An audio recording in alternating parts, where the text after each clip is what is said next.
வணக்கம். ஒரு புதிய தகவலோடு சந்திக்கிறேன்.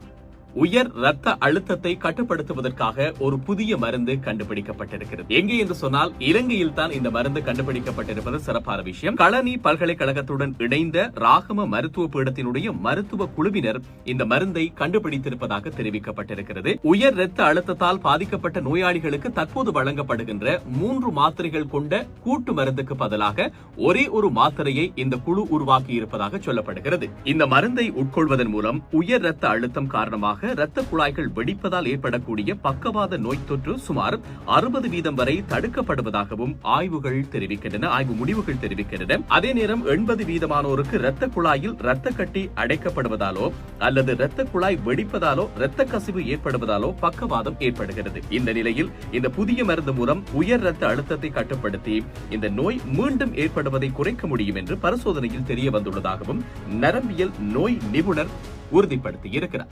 இந்த நிலையில் இந்த புதிய மருந்து மூலம் உயர் ரத்த அழுத்தத்தை கட்டுப்படுத்தி இந்த நோய் மீண்டும் ஏற்படுவதை குறைக்க முடியும் என்று பரிசோதனையில் தெரிய வந்திருப்பதாக நரம்பியல் நோய் நிபுணர் வைத்தியர் பிரம்சர சேனநாயக்க தெரிவித்திருக்கிறார். இந்த நிலையில் இந்த புதிய மருந்து மூலம் உயர் ரத்த அழுத்தத்தை கட்டுப்படுத்தி இந்த நோய் மீண்டும் ஏற்படுவதை குறைக்க முடியும் என்று பரிசோதனையில் தெரிய வந்திருப்பதாக நரம்பியல் நோய் நிபுணர் வைத்தியர் பிம்சர சேனநாயக்க தெரிவித்திருக்கிறார். இன்னும் ஒரு தகவலோடு சந்திக்கலாம். வணக்கம்.